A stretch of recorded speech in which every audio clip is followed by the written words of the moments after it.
This is Write Your Own Story, 3 Keys to Rise and Thrive in Life and Business. I'm your host, Rebecca Fleetwood-Hession. Here we are with our final Rise and Thrive participant, Maggie Miller, to give us some context about the story that she told on March 8th, International Women's Day, at our 4th annual Stand Tall in Your Story event. But you know, thriving is never done. None of the women from any of the years, any of the seasons Rise and Thrive experience will tell you that once you're finished with that, you just check the box and say, yep, thriving now. It is an ongoing part of our lives to continue to create the conditions to thrive, which is why, one of the reasons why, I created an experience for you, literally for any woman out there that listens to this podcast and says, I resonate with these topics, these women, these men that we interview, that has a desire to feel better about your life and career. I was passionate to get a solution out to all of you, that it's not just for 7 women in Indianapolis each year. And so it's ready, y'all. It's ready for you. I am calling it 1,000 Thriving Women because I'm believing in having at least 20 women from each state in the U.S. join this experience. I have a year's worth of content loaded. And each month, at the first of the month, a topic downloads into our community, the Badass Women's Council community. And it's 3 to 5 little short videos of me sharing a concept about thriving. And then you get to spend the month applying those concepts, really just studying your mindset and your beliefs and your behaviors, and mostly just asking yourself some questions about what's serving you and what's not. And mid-month, the second Monday of each month, we get together live in a Zoom webinar, and it's not a presentation, it's a conversation. And I'll ask you some challenging questions, and I want you to ask each other questions, and I'll do live coaching with you about your experience. And then at the end of the month, on the 4th Friday of every month, I will ask you to come back on, and we're going to celebrate how you progressed with the monthly challenge. And by challenge, we don't mean that we are competing and challenging against each other, because we all going to win in this thriving game, but it's challenging our mindsets and our beliefs. And how are we doing about reframing and writing a new story for ourselves? I've tried to make this, as I always do, the least disruptive to your busy lives and the highest impact. So it's about 3 hours or less a month and $30 a month. So I've tried to take all of the barriers off the table for you and just literally deliver you a master's degree in thriving, with me walking and talking alongside of you, as well as all of these other women who are joining, so we can do this together. Because if we can band together across this country with a handful of women in each state, Lord knows what's possible in shifting from striving to thriving and stewarding in the age of humanity. We got this, y'all. Let's do it. So go to RebeccaFleetwoodHession.com, click on 1,000 Thriving Women, check it out. I'd love you to jump in. Here we go with Maggie Miller, who's going to share with you how those simple things can have such a profound impact in thriving. Here we go. We have the distinct honor of getting a smidge of your time during a maternity leave break. So I feel honored that we broke through the barrier of protection of your time. You are one of the very few people who has the privilege of doing so. But this has been a really important experience for me. So I wanted to make sure I could prioritize it. Thank you for saying that. I receive it. And I am most excited when I talk about you and your maternity leave, that you are fully embracing this maternity leave for all of the beautiful love and snuggle time that it is. And as we were working together, with Rise and Thrive, that was the thing that I just love so much is you were fully ready for a complete checkout, and baby snuggle time was the only thing on your mind, and my heart lit up every time I heard you say that with conviction. So, the women of the world and men listening today need a reminder that the world doesn't stop when you take important breaks for important life events. Yeah, that's so true. Out of any of my colleagues or team members are listening to this, they can definitely vouch for the fact that that is true, but it's also only possible because I work at a place that allows me one, the time, but then two, like the support to step away and not reach out to you during that time period. I'm really respectful of that. I think the only people who have reached out to me are ones that are just asking how the baby is, asking how I'm doing, and congratulations, those type of things. That's good. And that they honor respect of just not talking about work, just they really wanna know how you Yeah. are and the baby, because our work relationships are our friends too, and so we miss Yeah. people when they're gone, so that's a beautiful thing. Yeah. Somebody reached out to me yesterday and I was like, oh my gosh, I miss you guys, but I don't miss like the schedule or all of those things that go along with working hard every day. This is a perfect time to just shout out to your company, Delta Faucet Company, who is Yeah. a longtime sponsor of the Rise and Thrive experience and supporter of mine, and I'm just so grateful for you and the company. So am I.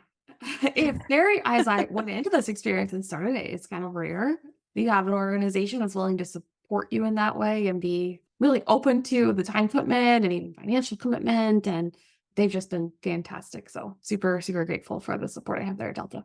And I just received an email that they were asking about season 5 already, so I All think the right. support Good is to hear. continuing. Yay, go Delta. I'm actually coming to talk to the women's organization there in a few Oh, months too. that'll be fun. So you have the distinct honor of being the first of something as the Rise and Thrive community grows, and you are a part of season 4, is you have been our first pregnant on a stage, delivered your stand tall in your story talk the day before your delivery. Yeah.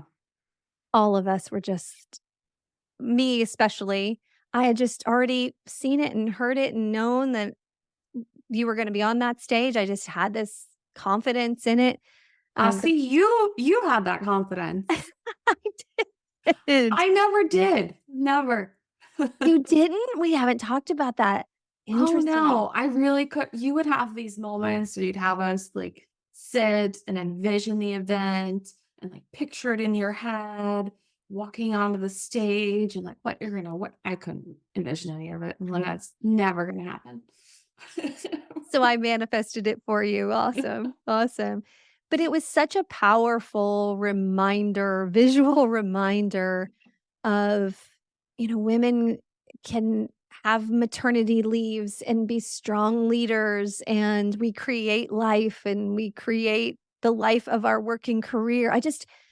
The visual of strength of you standing up there on that stage, so confidently delivering your message just made my heart so, so happy, and so many comments from people afterwards saying, "That is the true badass, is her ability to do that." Aw. Well, I appreciate that.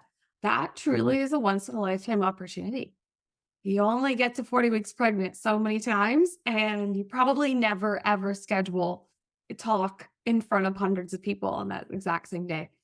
So I think it was when we were getting down to like the last week or so, definitely after I had recorded the like backup. The backup plan. Yeah, I really want to do this now. Like this Ah. is such an amazing opportunity to actually one stand tall, but show the strength and like versatility that women have and that you can do all of those things. I'm not saying you have to do them all of the time because that will lead you to burnout, but you're completely capable and strong and able to do that should you so choose. So it was just a really amazing experience. And yes, I was on the stage at about 7 p.m. on a Wednesday. And by 7 p.m. on Thursday, I was checked in at the hospital. Oh, it Got home all and took that worked off right out away. just as it should. But one of the things you mentioned to me that I think is interesting and I want to dig into a little bit is when you joined the Rise and Thrive experience and, Delta had reached out to you and said, "We are a partner of this program. Would you like to be a part of it?" You said, "It was the right time for me because of all the changes I'd been going through," which I really wanna dig into because oftentimes women will say to me because women, I love you all, but there's a couple things I wish were different about us. Women typically come at opportunities with why it won't work or it's not the right time instead of why it is the right time. Like, there's just always this, "I probably don't have time for this. I probably shouldn't spend the money." This deflection is the first response. And you saying that there were a lot of changes going on, so the Rise and Thrive experience actually that made it a good time. Tell us more about that. Yeah, it's funny the way you described it. I certainly have a phenomenal excuse for why it was not the right time. Right? Yeah. I think about 6 weeks after I made the commitment is when I realized I was pregnant. And that would have been a great time to back out. Right? Yeah. Everyone would have given you grace for that. Totally fine.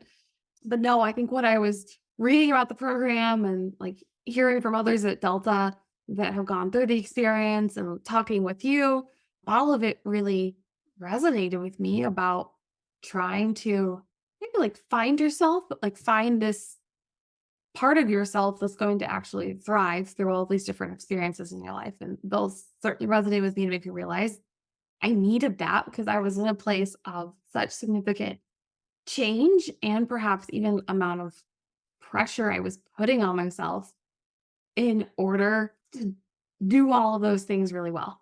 So I had become a new mom, so a parent for the first time the previous year. And we know all the things that go along with that are significantly challenging, both physically and mentally. And so I become a new mom. So I've been experiencing that. And then, of course, a working parent has all of those pressures and challenges of juggling on top of it.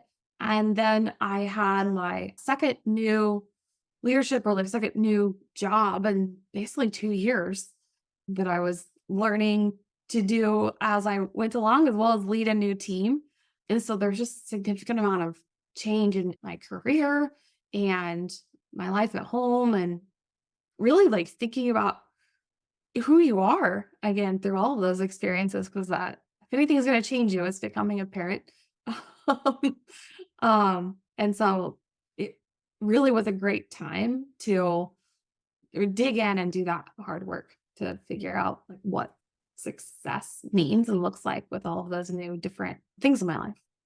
Yeah, and what success means for you because it's not gonna be the same for me or anybody Yeah. else. I think that's the other part that is so significant about the work that we do together is it you get to decide. It's unique to your needs, and it's not a template or a copy and paste from somebody else. It's doing the work to decide it for yourself. Yeah. Cause there's so many different, I think, facets of the program because it looks at you as a whole person, but where really you can dig into whatever area like you're most passionate about or how the most needs in or resonates with you the most. So I think that's what is really neat about the experience. Is it's not a template. There's so many different paths it can go down.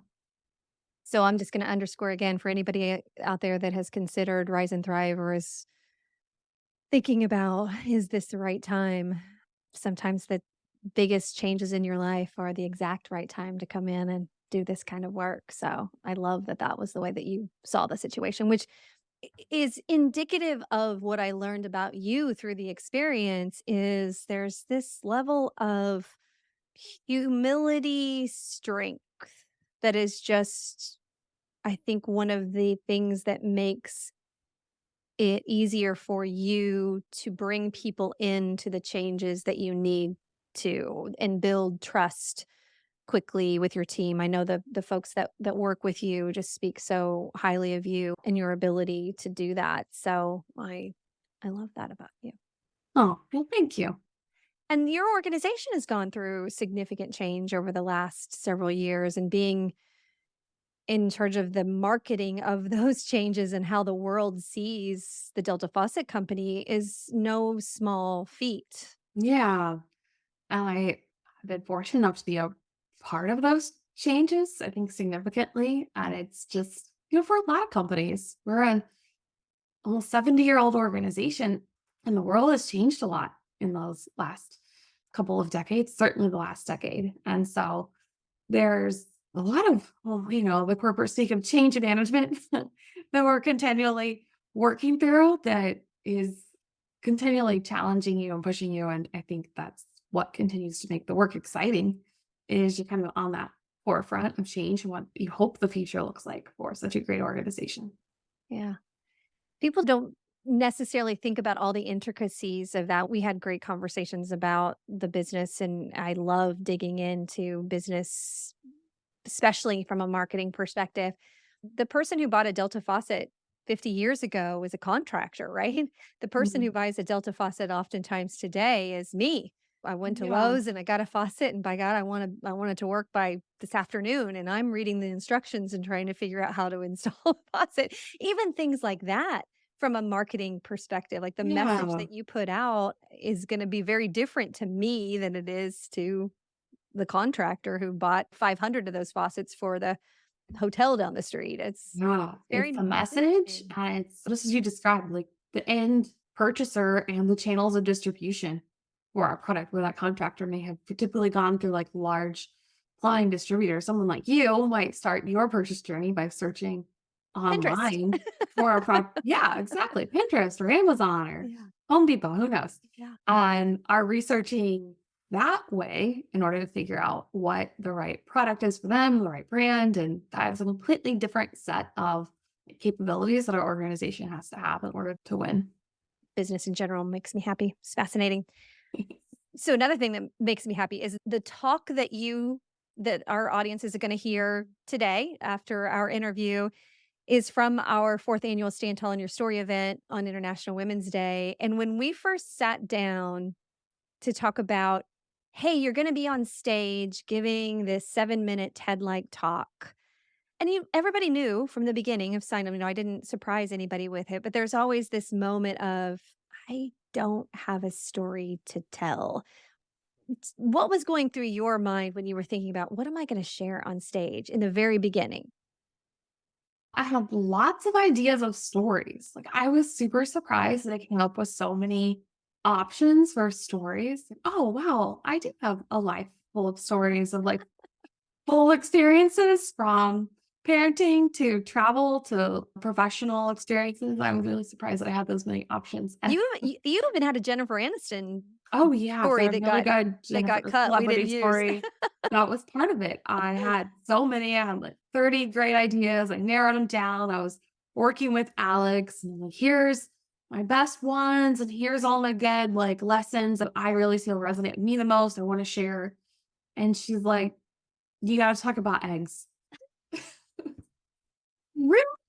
I tell you, when you spend 7 months with a group of women, you learn a lot about these women, and we learned about your love of eggs, and it resonated with us, and Yeah, I told her I wanted something, that was easy to resonate with, right? Like, kind of the simple parts of life and, like, those types of things. She said, "Eggs." I was like, "Really? That's the one? That's the one you think that's gonna be most powerful?"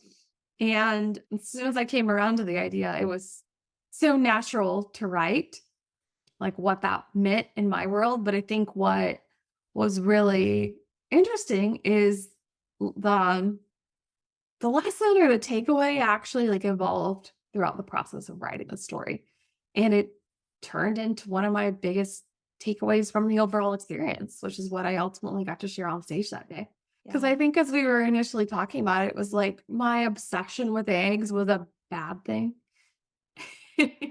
And, like, there's elements of the program where you're, like, letting things go, Stephanie talks about that in her speech and like, living in the moment and not being so tied to all of these like other things. And then as I spent more time with it and I like even got into like Eliza's work and like how you regulate and keep your mind body connection strong. I was like, no, this is a key part of my patterns that keep me strong and healthy. Like this is one of those. And so then it really built from there to think about all those key things I was doing are really important to me that we've talked about through the program that are key to preventing burnout. And that turned out to be really powerful.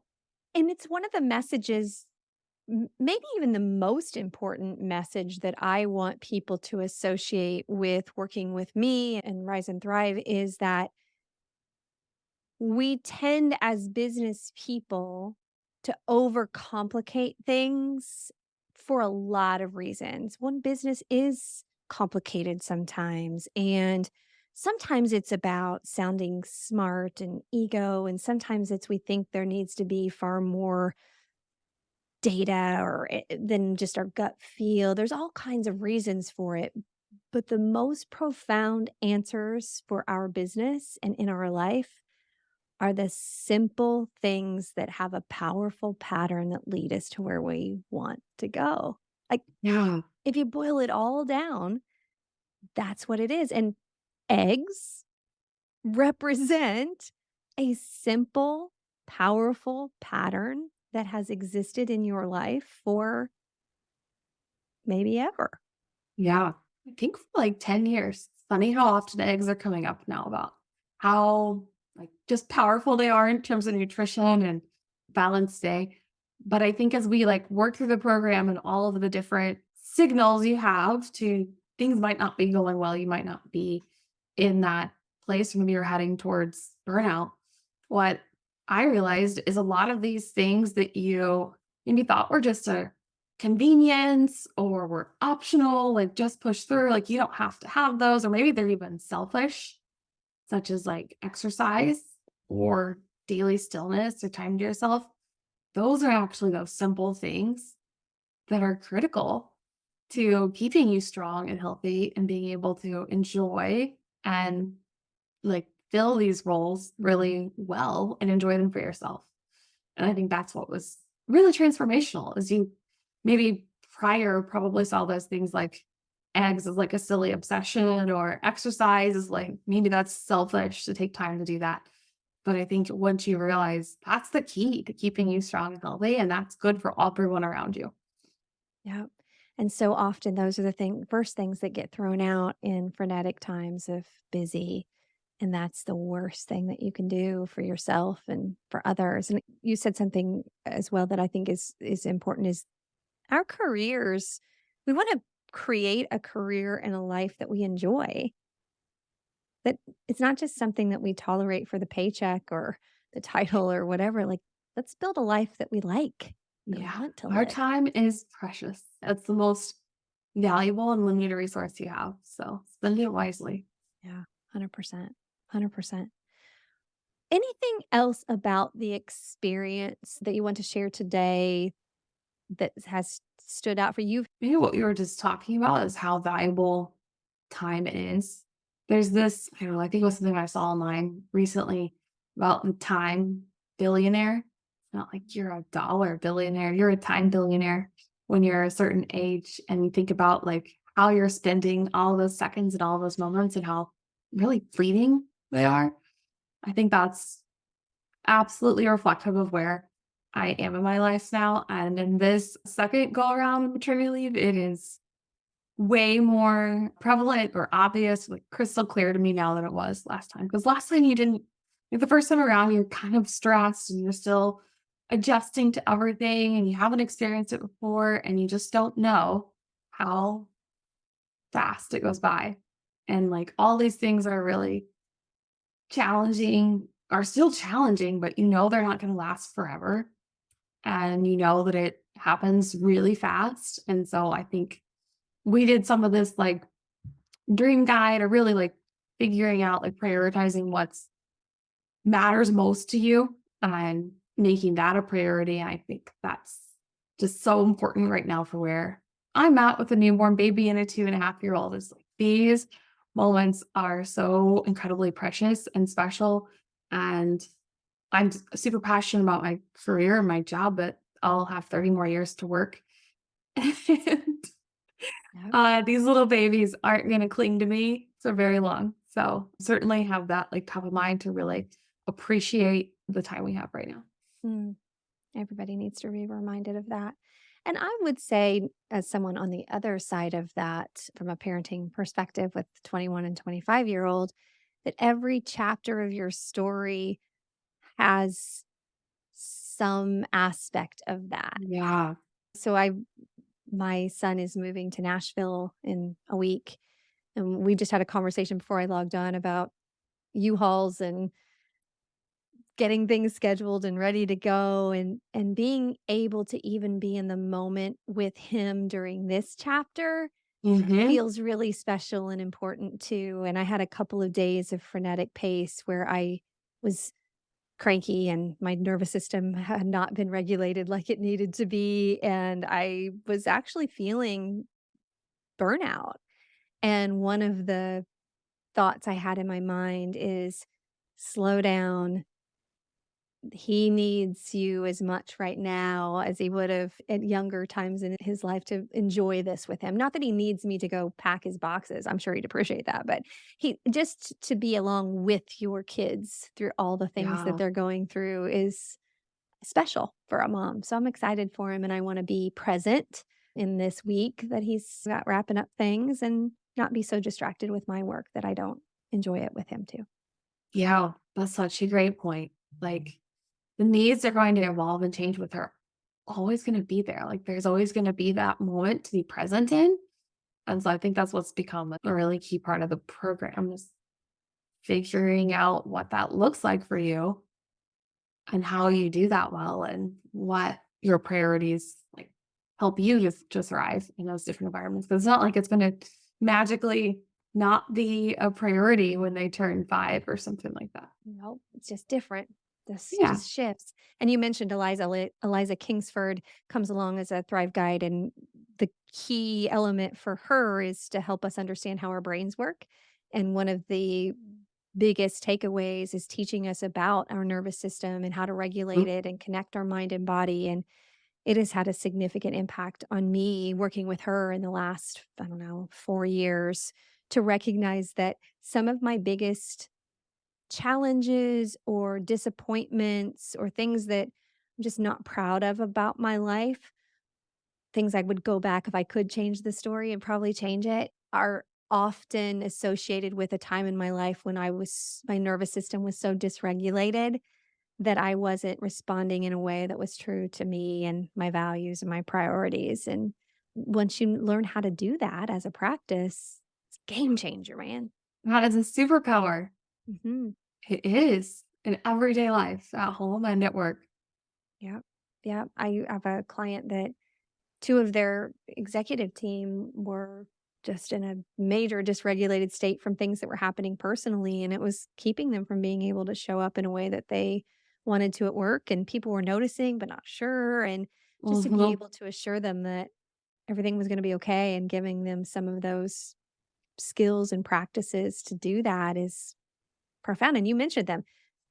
Getting out in nature, taking time to move or work out, daily stillness, feeding your body like, they're basics. They're as simple Yeah. as eggs. Yeah. You just gotta prioritize them. Mhm. So, as our listeners are about to hear your talk from the stage that night, and if you're listening and not seeing this on video, I do want you to picture Maggie standing there pregnant. But what else would you want them to hear and know or take away as they get ready to listen to your talk? I think there's small things in there that resonate with everyone around what is your simple, powerful pattern? And what are you obsessing on that's actually really good for you? I think that's something to think about as you listen. I did not think I was going to make it to this stage today. A lot of you didn't think I was going to make it to this stage today. But I am so glad that I did.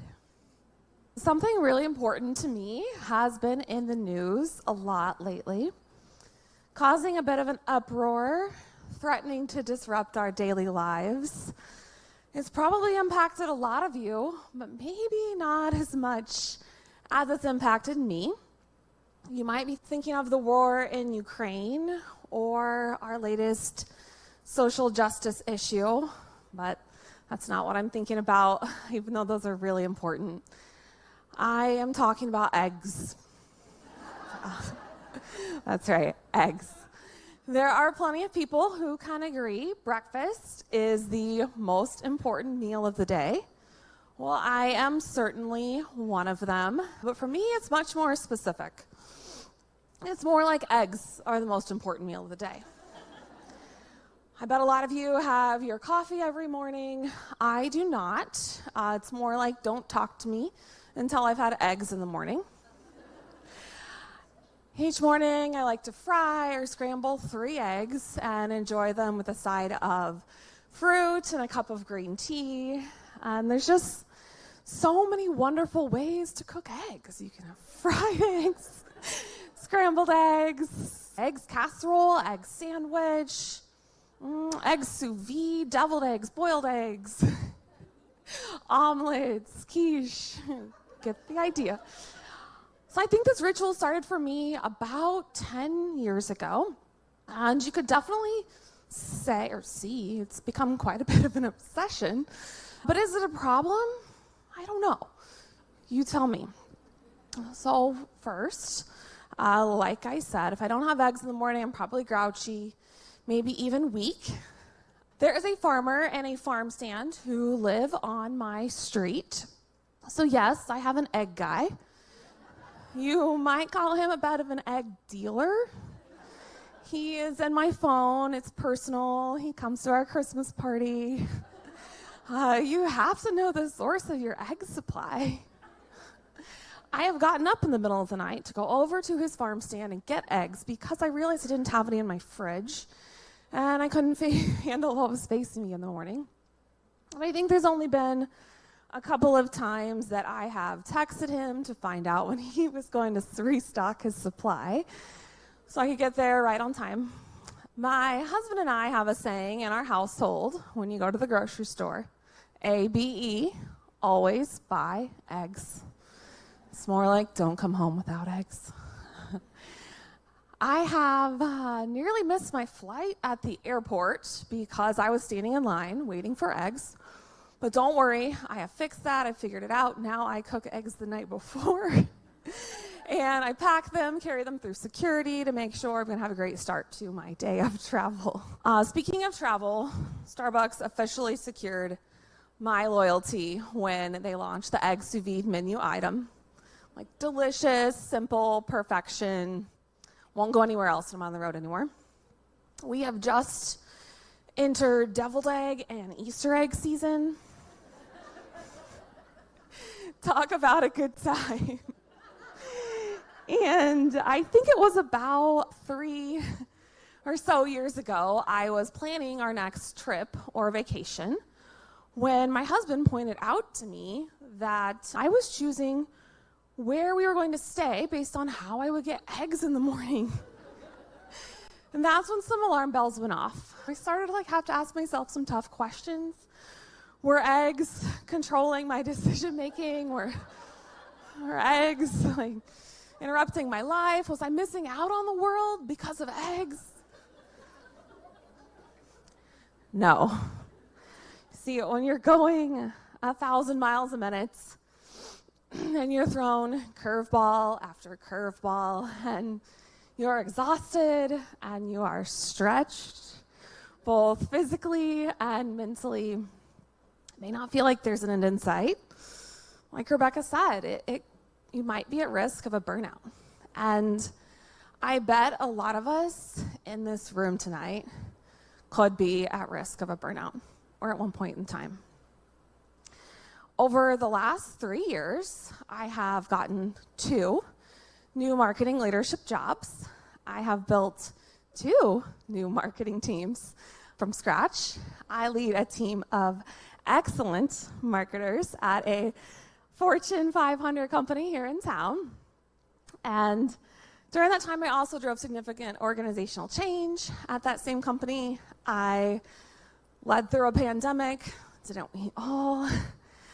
I pivoted strategies when this recession first started to rear its head. I transitioned to leading a hybrid and remote workforce. I finished my MBA. I grew and delivered our first baby, stayed up all night for months, I think probably more like a year, nursed that beautiful baby girl for well over a year. Talk about a time commitment. And it must have been about exactly 9 months ago that I decided to grow our second baby, who is due literally any minute now. Don't get me wrong, I do not do all of these things alone. It simply would not be possible without the help and support of my amazing partner and husband, Ben, who's here tonight. So thank you, honey. But through all of that, oftentimes it could feel like I was striving. And striving felt like being exhausted trying to get from one place to another, losing my sense of empathy, becoming short and snappy with those around me, not living in the moment, of course exhausted, but feeling groggy and unable to focus. And in short, I didn't feel great. And that certainly isn't sustainable for the long run. Something I think about a lot is that I'm probably going to be working for the next 20 to 30 years. Like, that pace certainly isn't sustainable for the long run. And so what I have learned through the Rise and Thrive experience is that the key to staying sane, the key to preventing burnout, is obsessing over simple, powerful patterns. It's these things done day in and day out, every week, that keep us healthy. And it's only with mental and physical health that we can enjoy all of these amazing things going on in our lives at once. And so, yes, for me, one of those obsessions is eggs. But it is also exercise, time in nature, prayer, stillness, nutrition, and of course, eggs. So eggs weren't controlling my life. Eggs were a part of a greater pattern that was keeping me grounded, strong, and healthy. See, by nature, we want to believe that the answer to preventing burnout is expensive and complex, when in reality, it is simple and free. We just have to put in the hard work of doing it every day. And so the simple answer is powerful behaviors. And for me, nothing could be more simple or more powerful than the egg.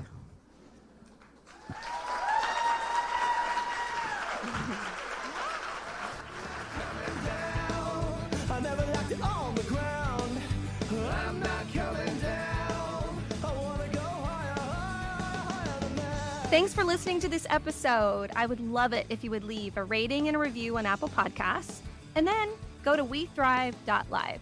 First thing you'll see is a place to drop your email and join the movement. I'll send you tools that you can use to thrive in life and business. I'm not coming down. Hey y'all, fun fact, if you like the music for the podcast, that is actually my son, Cameron Hession.